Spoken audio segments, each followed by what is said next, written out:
সুপ্রিয় অষ্টম শ্রেণীর শিক্ষার্থীরা, গুড আফটারনুন। আমি মৃদুল কান্তি দত্ত তোমাদের সকলকে অনলাইন ক্লাসে স্বাগতম জানাচ্ছি। গত ক্লাসে আমি অধ্যায় 1 নিয়ে সাধারণ আলোকপাত করেছিলাম। So today I am going to discuss few things about chapter 2, অধ্যায় 2, that is liberation war of Bangladesh. বাংলাদেশের মুক্তিযুদ্ধ, যে যুদ্ধ আমাদের মুক্তি এনে দিয়েছিল, আমাদের কোনো উপায়ন্ত ছিল না। তোমরা জানো যে যুদ্ধ কখনোই কাম্য না, যুদ্ধ কোনো কিছু বয়ে আনে না, কিন্তু এই একটি মাত্র যুদ্ধ যেটা আমাদের জাতীয় জীবনে বিরাট একটি সাফল্য বয়ে এনেছিল, আমাদের পরিচিতি দিয়েছিল। যে যুদ্ধ নিয়ে আমরা গর্ব করি, যে যুদ্ধ আমাদের অস্তিত্ব এনে দিয়েছিল, যে যুদ্ধ আমাদেরকে একটি স্বাধীন বাংলাদেশ এনে দিয়েছিল, সেটি হচ্ছে 1971 সালের মুক্তিযুদ্ধ তথা the liberation war of Bangladesh of 1971। অধ্যায় 2, এখানে 24 বছরের ইতিহাস, 47 থেকে 71। এই 24 বছর শাসনামলে পাকিস্তানের 3 জন শাসক যথাক্রমে ইস্কান্দর মির্জা, আইয়ুব খান এবং ইয়াহিয়া খান তাদের শোষণ এবং শাসন থেকে কিভাবে বাঙালি মুক্তি পেয়েছিল, কিভাবে রক্তক্ষয়ী সংগ্রামের মাধ্যমে দীর্ঘ 9 মাস রক্তক্ষয়ী সংগ্রামের মাধ্যমে আমরা স্বাধীনতা লাভ করেছিলাম, তার সামান্য একটি তোমার বর্ণনা এখানে আছে। পুরো মুক্তিযুদ্ধের ইতিহাস বলতে গেলে তো সাধারণত বইয়ের পর বই রচিত হবে। একটি অধ্যায় নিয়ে একটি যুদ্ধের পূর্ণ ইতিহাস পাওয়া সম্ভব নয়। যতটুকু পেরেছে তোমাদের অষ্টম শ্রেণীর 2য় অধ্যায়, যেটি হচ্ছে লিবারেশন অফ বাংলাদেশ, এখানে কিছু কনসেপ্ট ধারণা তোমাদেরকে দেওয়ার চেষ্টা করেছে। প্রথমে তো আসছে দ্বিজাতি তত্ত্ব। 1947 সালে ব্রিটিশ সরকার ভারত ত্যাগের পূর্বে তোমরা জানো যে 2টি রাষ্ট্রের উত্থান হয়েছিল, পাকিস্তান এবং ভারত। মুসলিম সংখ্যাগরিষ্ঠ নিয়ে পাকিস্তানের জন্ম। পাকিস্তানের ছিল 2টি অংশ, পূর্ব এবং পশ্চিম। আর হিন্দু সংখ্যাগরিষ্ঠ জনসংখ্যা নিয়ে ভারত গঠিত হয়েছিল। মজার বিষয় হচ্ছে ব্রিটিশ পার্লামেন্টে যখন তারা এই 2টি অঞ্চলের স্বাধীনতা ঘোষণা দেয়, তখন তোমার ব্রিটিশ পার্লামেন্টে 12টার আগে 14ই আগস্ট দিয়েছিল পাকিস্তানের স্বাধীনতার ঘোষণা, আর ভারতেরটি আস্তে আস্তে সেটা 12টা অতিক্রম করায় 15 আগস্টে গিয়ে পড়ে। তাই প্রতি বছর 14ই আগস্ট পাকিস্তান তাদের স্বাধীনতা দিবস পালন করে, অন্যদিকে ভারত 15 আগস্ট তাদের স্বাধীনতা দিবস পালন করে প্রতি বছর। আচ্ছা, এখানে তোমার পুরো চ্যাপ্টারটা হচ্ছে যে ইনফরমেটিভ, আর যেহেতু এটা আমাদের মুক্তিযুদ্ধ নিয়ে, এটা স্কিপ করার কোনো সুযোগ নেই। প্রথমে তো আছে তোমার এই যে বলেছি 24 বছর শাসনামলে নানা ধরনের চড়াই উতরাই, রাজনৈতিক প্রেক্ষাপটে নানা ধরনের আন্দোলন, নানা ধরনের তোমার সংগ্রাম, মিছিল, ত্যাগ, হত্যা এইসব সংগঠিত হয়েছিল। তার মধ্যে উল্লেখযোগ্য কিছু আন্দোলন ছিল, যেমন ভাষা আন্দোলন, গণ অভ্যুত্থান, তারপর 54 নির্বাচন, 66 6 দফা, তারপর 70 নির্বাচন, তৎপর চূড়ান্ত হিসাবে 71 মুক্তিযুদ্ধ। এই ঘটনাগুলি তোমরা যদি একটু বারবার দেখো, এখানে তোমার উল্লেখ আছে বইটাতে, এই ঘটনাগুলি একটু বোঝার চেষ্টা করবে। প্রথমে তো আছে তোমার background of our liberation war, আমাদের মুক্তিযুদ্ধের প্রেক্ষাপট। ওই যে বলছিলাম মুক্তিযুদ্ধের তোমার ক্ষেত্র শুরু হয়েছিল ভাষা আন্দোলনের মধ্য দিয়ে। তো এখানের মধ্যে তোমার ডাকসু প্রতিষ্ঠিত হয়েছিল। ডাকসু ফুল ফর্মটা আসতে পারে। এরপর হচ্ছে সর্বদলীয় ছাত্র সংগ্রাম পরিষদ কখন গঠিত হয়েছিল, সর্বপ্রথম কখন স্বাধীনতার পতাকা, তোমরা তো জানো, সভা অনুষ্ঠিত হয়েছিল 2017 সালে, একনলেজ করে স্বীকৃতি দান দেয় তারা। এটি তোমার আন্তর্জাতিক ঐতিহ্য, বিশ্বের অন্যতম একটি ঐতিহ্য বা দলিল হিসাবে উল্লেখিত, তারা এটা রেকর্ড করে রাখে। এরপরে তোমার ইনফরমেশন যেগুলো তোমাদের বেশি পড়া দরকার পরীক্ষার জন্য, জেএসসি পরীক্ষা আসার সম্ভাবনা আছে। অপারেশন সার্চলাইট কি, এরপর তোমরা বলবা এটাতে এখানে একটি জিনিস আছে যে অপারেশন সার্চলাইটের দায়িত্ব দেওয়া হয় ঢাকার ভেতরে একজন, পুরো বাংলাদেশের একজন দায়িত্ব পান, আবার ঢাকার বাইরে আরেকজন পান। সো এটা দেখবে রাও ফারমান আলী, তারপরে তোমার আরো কারা আছে। ইপিআর এর ফুল ফর্মটা দেখবা, ইস্ট পাকিস্তান রেজিমেন্ট, তারপর অপারেশন সার্চলাইটে কি সেটা তো বলেছি। এরপর কিছু কিছু হল আছে যেগুলো পূর্ব নাম একরকম, এখন বর্তমানে আরেক নামে চেনা যায়। যেমন ইকবাল হলকে জহুরুল হক হল, যেটি বর্তমানে ঢাকা বিশ্ববিদ্যালয়ের অন্যতম একটি হল, তখনকার সময় জহুরুল হককে ইকবাল হল নামে পরিচিত ছিল। এরপর ছিল শহীদুল্লাহ হল, যেটি আগে ছিল ঢাকা হল। এরপর তোমার কতজন মানুষকে মারা হয়েছিল 25শে মার্চে কালো রাত্রি, যেটা বলে আমাদের জাতীয় জীবনে কালো রাত্রি হিসেবে উল্লেখিত। এরপর তোমার আছে বঙ্গবন্ধুকে কোথা থেকে ঠিক কি কোন সময়ে কত তারিখে, সময়টাও জেনে নিবে। সেটা হচ্ছে রাত 1টা বাজে ধানমন্ডির 32 নম্বর বাসা থেকে বঙ্গবন্ধুকে গ্রেফতার করে নিয়ে যাওয়া হয়। এই তথ্যটা একটু দেখবে, পরীক্ষায় আসার সম্ভাবনা আছে। এরপর আছে পরের পৃষ্ঠায় লেসন 4 এ তোমার আমাদের সংবিধানে কততম সংবিধানে সংশোধনীতে আমাদের মুক্তিযুদ্ধের এটি উল্লেখ করা আছে। তারপরে আছে তোমার সর্বপ্রথম কে চট্টগ্রামের কালুঘাট বেতার কেন্দ্র থেকে বঙ্গবন্ধুর হয়ে স্বাধীনতার ঘোষণা দিয়েছিলেন, এই তথ্যটি আছে, এটা একটু দেখবে। তারপরে তোমার preparation of liberation war and the formation of, এরপর বঙ্গবন্ধুকে গ্রেফতার করে যাওয়ার পর তার সহযোগী 4 জাতীয় নেতা হিসাবে উল্লেখিত তোমার তাদের মুজিবনগর সরকারের গঠন কত সালে হয়েছিল, কারা কারা ছিল। একটি সরকারে তো মন্ত্রী থাকে, কিছু কিছু তোমার মন্ত্রণালয় ভাগ করে দেওয়া হয় মন্ত্রীদের মধ্যে। সো কে কোন মন্ত্রণালয় পেলো এটা একটু দেখবে, এটা একটু গুরুত্বপূর্ণ। কত সালে মুজিবনগর সরকার গঠিত হয়েছিল, কত সালে শপথ গ্রহণ করেছিল। মুজিবনগর সরকার গঠিত হয়েছিল 10ই এপ্রিল 1971 সাল, তার ঠিক এক সপ্তাহ পরে, I repeat, after just 1 week of that, তার ঠিক এক সপ্তাহ পরে মুজিবনগর সরকার শপথ গ্রহণ করেছিল। শপথ গ্রহণ অনুষ্ঠানে তোমরা তো স্কুলে শপথ গ্রহণ করো, হ্যাঁ, কেউ একজন পরে তোমরা তার পরপর ওই বাক্যটি রিপিট করো। ঠিক সেরকম শপথ বাক্য মুজিবনগর সরকারের শপথ বাক্য গঠনকালে প্রফেসর ইউসুফ আলী উনি সাহায্য করেছিলেন। ওনার নামটা আপনি দেখবে, একটি পরীক্ষা আসতে পারে। মুজিবনগর সরকারের কমান্ডার ইন চিফ কে ছিল মুক্তিযুদ্ধে? তোমরা অনেকেই একটা জিনিস ঠিক গুলিয়ে ফেলো, সেটা হচ্ছে মুক্তিযুদ্ধের সর্বাধিনায়ক হচ্ছেন বঙ্গবন্ধু শেখ মুজিবুর রহমান, আর মুক্তিবাহিনীর সর্বাধিনায়ক হচ্ছেন জেনারেল এম.এ.জে. ওসমানী। আমি যখন বলবো মুক্তিযুদ্ধের সর্বাধিনায়ক, তার মানে ওভারঅল প্ল্যান মেকার, সেটা হচ্ছে আমাদের জাতীয় জনক বঙ্গবন্ধু শেখ মুজিবুর রহমান। এই জিনিসটাকে তোমরা গুলিয়ে ফেলো, এটা খুবই গুরুত্বপূর্ণ একটা জিনিস, তোমরা একটু জেনে রাখো। মুক্তিযুদ্ধের সর্বাধিনায়ক হচ্ছে যে বঙ্গবন্ধু শেখ মুজিবুর রহমান, এবং মুক্তিবাহিনীর সর্বাধিনায়ক হচ্ছে এম.এ.জে. ওসমানী, উনি ছিলেন তৎকালীন সেনাপ্রধান। এরপর কাকে কোন মন্ত্রণালয় দেওয়া হয় সেটি দেখবে। তারপর তোমার মুজিবনগর সরকারকে কয় ভাগে ভাগ করা হয়েছে সেটাও দেখবে।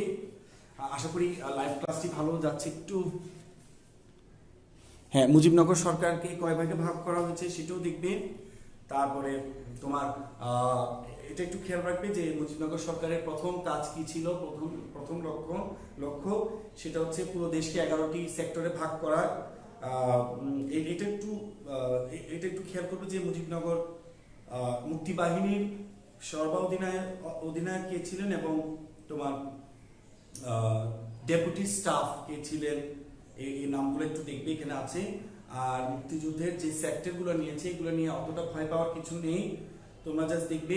সবসময় মনে রাখবা চট্টগ্রাম 1971 সালে মুক্তিযুদ্ধকালীন চট্টগ্রাম 1 নম্বর সেক্টরে পড়েছিল, ঢাকা পড়েছিল 2 এবং 3। 2 এবং 3 বলার কারণ হচ্ছে বেশিরভাগ অঞ্চল ঢাকার অঞ্চল সেক্টর নাম্বার 2 এ পড়েছিল, কিছু কিছু অঞ্চল ঢাকার সেক্টর নাম্বার 3 এ পড়েছিল। পরীক্ষা যদি আসে যে ঢাকা জেলা, ঢাকার অঞ্চলগুলো মুক্তিযুদ্ধের সময়কালে কোন সেক্টর পড়েছিল, অপশন যদি 2 থাকে 2 দাগাবা, 3 থাকলে 3ও দাগাবা, যদি 2টি দেওয়া থাকে তাহলে ভাববা যে হয়তো অপশনে ভুল আছে।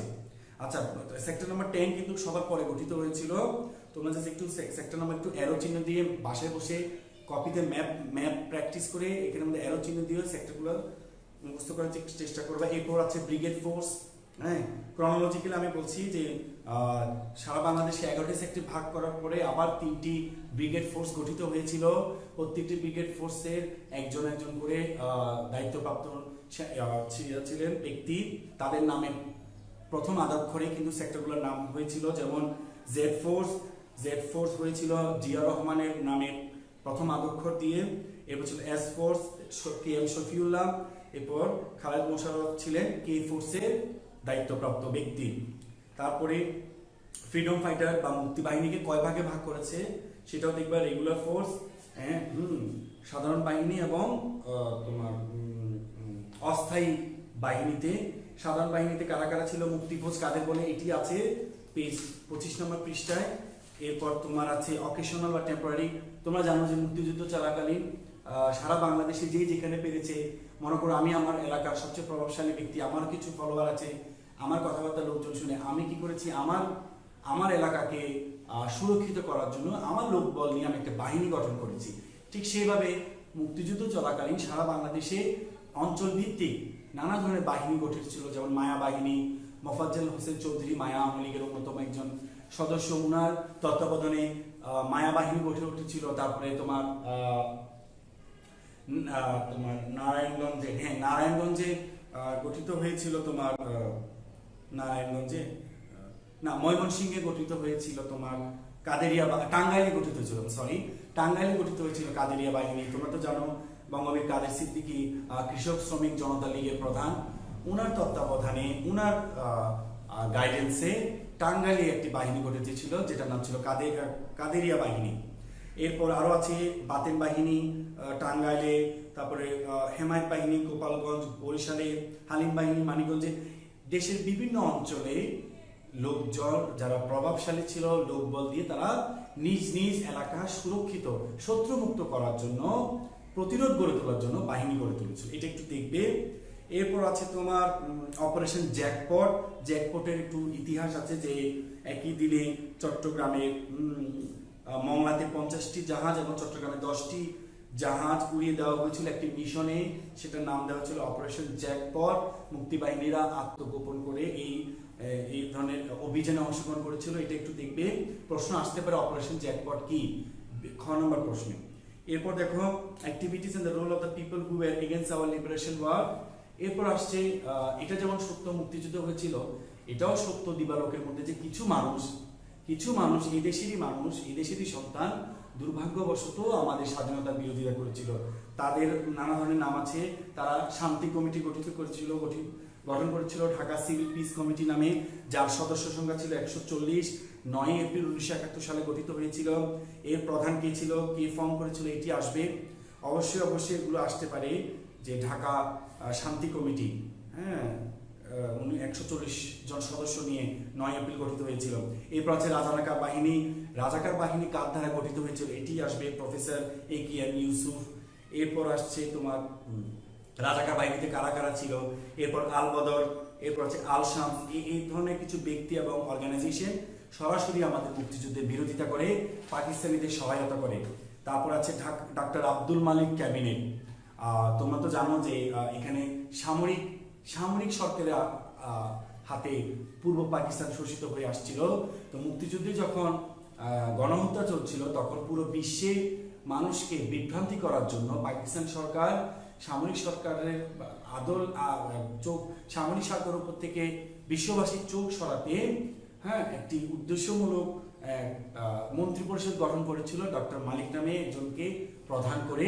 অ্যাকচুয়ালি এটা হচ্ছে মিসগাইড করা, ওয়ার্ল্ড কমিউনিটিকে দেখানোর জন্য যে না, এখানে একজন সিভিলিয়ান বেসামরিক লোককে মন্ত্রী পরিষদের প্রধান করে পূর্ব পাকিস্তান পরিচালিত করা হচ্ছে, যাতে তারা মিসগাইড হয়, তারা বুঝতে না পারে যে পূর্ব পাকিস্তানে গণহত্যা চলছিল।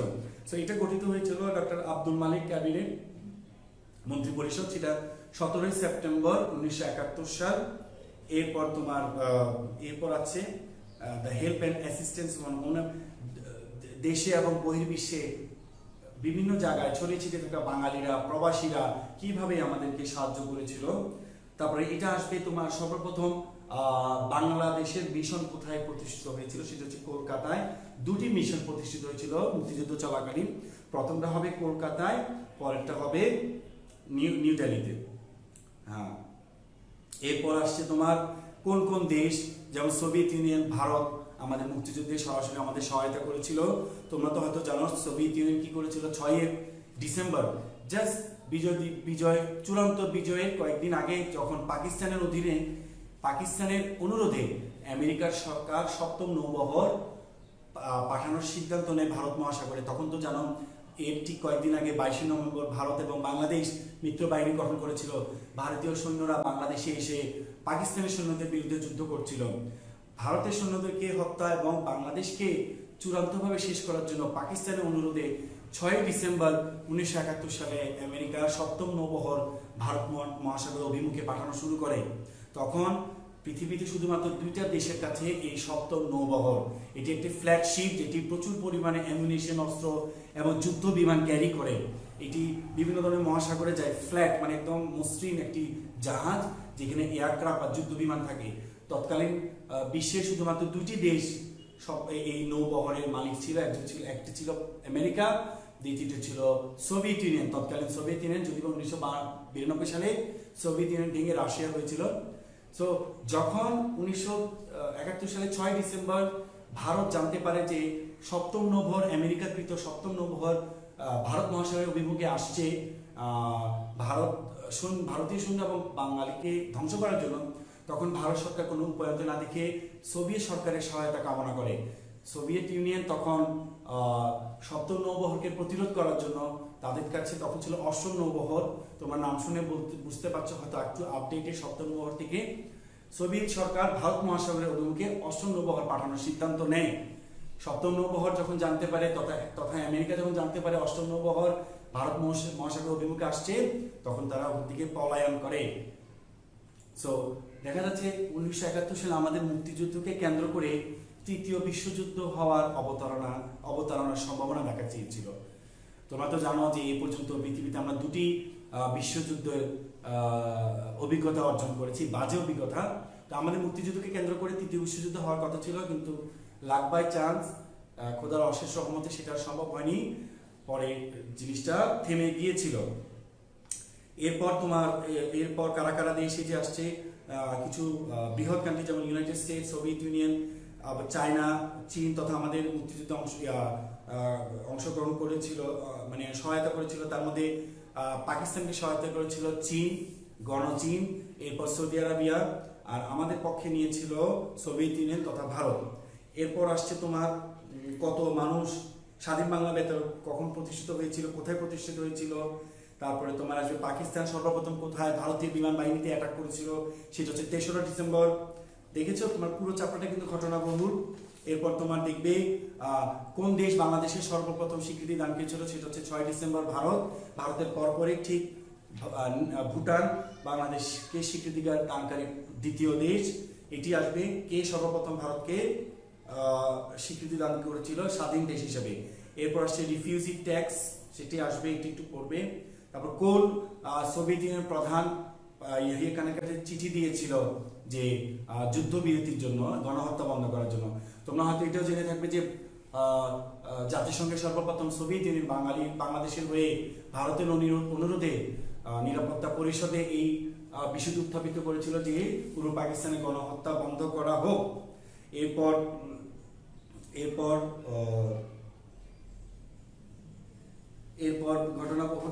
তোমার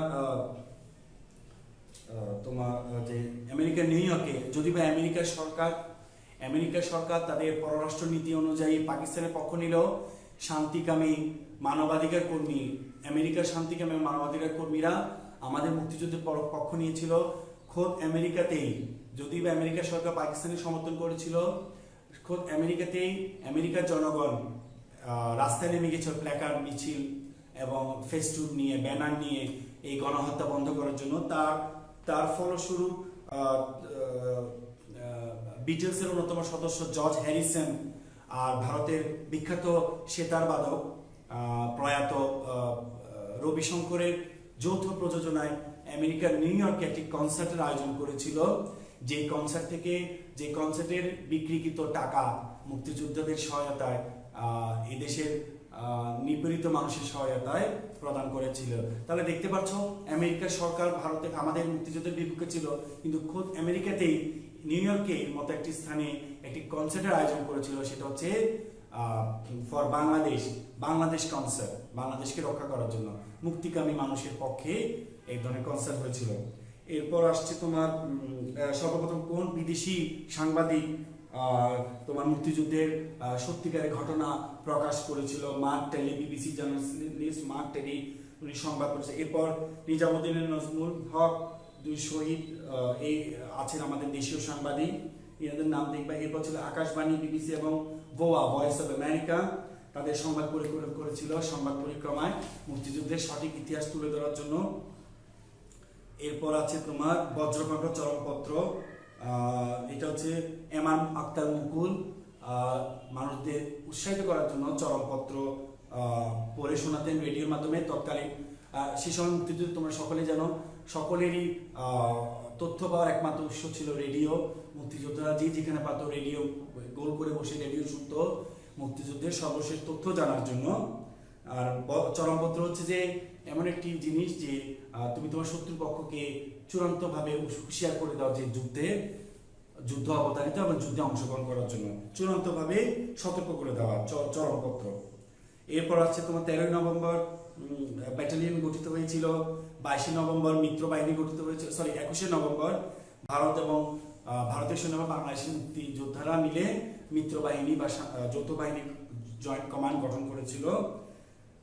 আমরা ছিলাম যে মুক্তিযুদ্ধে কারা ছিল, মুক্তিবাহিনীতে কারা ছিল, মুক্তিবাহিনী ছিল সকল সাধারণ মানুষ, কৃষক, শ্রমিক, ডাক্তার, ইঞ্জিনিয়ার।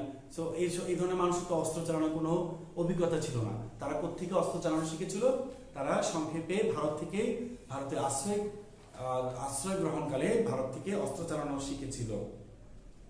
এরপর হচ্ছে 3 ডিসেম্বর 3রা ডিসেম্বর সরাসরি ভারতীয় বিমান বাহিনীতে আঘাত করার প্রয়াস পাকিস্তানে, সেটা শিখবে। এরপর হচ্ছে জয়েন্ট ফোর্সেস তোমার এরপর আছে যে তোমার মুক্তিযুদ্ধ বুদ্ধিজীবীদের হত্যা দিবস, হত্যার যে প্রয়াস, যখন দেশের বিভিন্ন স্থান থেকে পাকিস্তানি সরকার নিউজ পেতে শুরু করেছে অমুক অঞ্চল তমুক অঞ্চল স্বাধীন হয়ে যাচ্ছে, পাকিস্তানি বাহিনীরা বিতাড়িত হচ্ছে, পাকিস্তান আস্তে আস্তে আস্তে আস্তে ঘায়েল হচ্ছে পাকিস্তানি সোলজাররা, তখন পাকিস্তান সরকার যখন বুঝতে পেরেছে তারা পরাজয়ের অতি সন্নিকটে, তখন তারা একটা সিদ্ধান্ত নিয়েছে যেহেতু আমরা পারছি না তাহলে এই জাতিকে আমরা মেধাশূন্য করে দিই। এরই অংশ হিসাবে তারা এখানে স্থানীয় রাজাকার আলবদরের সহায়তায় রাজাকার আলবদররাই তোমার স্বাভাবিক ব্যাপার, তোমার এলাকায় কারা কারা থাকে তুমি ছাড়া তো আউটসাইডার বা একজন আগন্তুক বলতে পারবে না। রাজাকার আলবদররা তাদেরকে এই দেশের সূর্য সন্তান যারা বুদ্ধিজীবীরা যারা এই দেশকে মাথা উঁচু করে দাঁড়ানোর জন্য প্রয়াস করে আসছিল তাদের নাম তারা পাকিস্তান সরকারের হাতে তুলে দিয়েছিল, এবং সেই তালিকা ধরে পাকিস্তান সরকার 10ই ডিসেম্বর থেকে 14ই ডিসেম্বর পর্যন্ত আমাদের দেশের সূর্য সন্তান তারা হত্যা করেছিল। এবং জানো যে বেশিরভাগ বুদ্ধিজীবীদের দেহাবশেষ হত্যা করার পর ঢাকার রায়ের বাজারে ছুঁড়ে ফেলে দেওয়া হয়েছে, যেটি বদ্ধভূমি নামে পরিচিত রায়ের বাজার। এরপর দেখবা গণহত্যা নিয়ে 9 মাসের যে তারপরে কিছু বুদ্ধিজীবীদের নাম আছে তোমার। চ্যাপ্টারটা অনেক বড়, তথ্য নির্ভর, তথ্যবহুল, এখানে স্কিপ করার কোনো সুযোগ নেই, সময় আছে শিখে ফেলো। যদি পারো একটা কপিতে ফ্লোচার্ট করো, ক্রমান্বয় অনুসারে সাল এবং ঘটনা পাশাপাশি লিখে মুখস্থ করে ফেলো, ঠিক আছে? এরপর হচ্ছে তোমার সারেন্ডার অফ পাকিস্তানি ফোর্সেস। এখানের মধ্যে কিছু বুদ্ধিজীবীদের নাম মুখস্থ করবে, এটি আসতে পারে। কখন আমরা বুদ্ধিজীবী হত্যা দিবস পালন করি সেটা জানো, জাস্ট 2 দিন আগে, আমাদের বিজয় দিবসের জাস্ট ঠিক 2 দিন আগে, সেটা হচ্ছে 14ই ডিসেম্বর। এরপর আছে যে পাকিস্তানি বাহিনীর আত্মসমর্পণ, প্রায় 93,000 সৈন্য নিয়ে পাকিস্তান সরকার বাধ্য হয় 14 ডিসেম্বর রেসকোর্স ময়দানে তারা একটি চুক্তির মাধ্যমে আত্মসমর্পণ করতে বাধ্য হয়। অনেকেই প্রশ্ন করে কেন ভারত সেনাবাহিনীর কাছে, ভারত সেনাবাহিনী আসলে একটা জয়েন্ট কমান্ড। বাংলাদেশ একটি শিশু দেশ ছিল, বাংলাদেশের কাছে এই ধরনের একটি প্রোগ্রাম, এই ধরনের একটি কর্মসূচি পালন করার অভিজ্ঞতা ছিল না। আমরা জাস্ট নিউবর্ন কান্ট্রি ছিলাম, আর আমাদেরকে কোনো অভিজ্ঞ সেনা প্রধানও ছিল না, কোনো ব্যক্তি ছিল না প্রশাসনের যে এটি আমাদের পক্ষ হয়ে চুক্তি স্বাক্ষর করার জন্য। সেই জন্য জগজিৎ আরোরা সিং তিনি ছিলেন জয়েন্ট কমান্ড বা যৌথ বাহিনীর প্রধান লেফটেন্যান্ট জেনারেল। আর পাকিস্তানের পক্ষে পাকিস্তানের পক্ষে করেছিলেন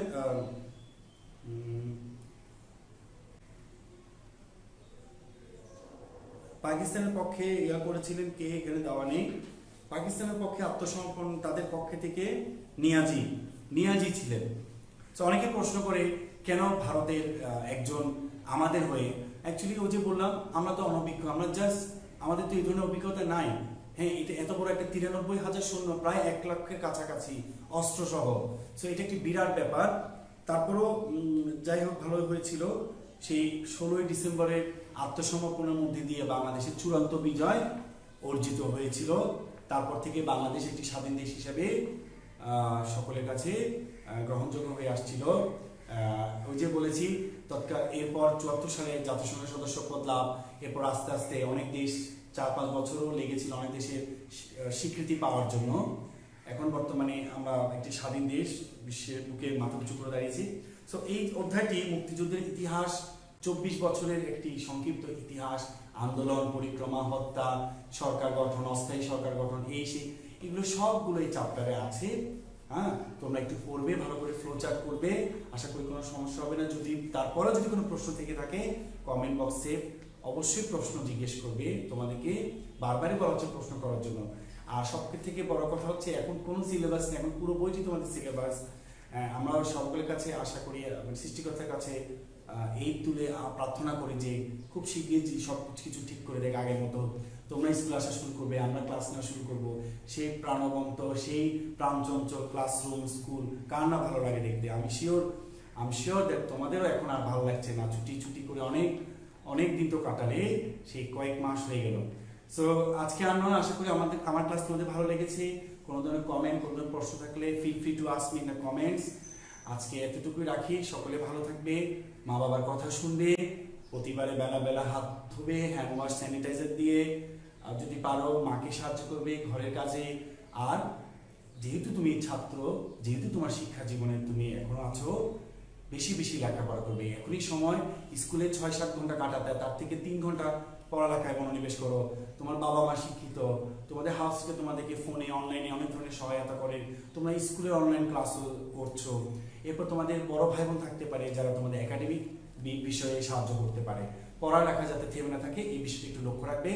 সকলকে শুভেচ্ছা জানিয়ে আজকের মতো আমি আমার ক্লাস শেষ করছি। ভালো থাকবে, খোদা হাফেজ।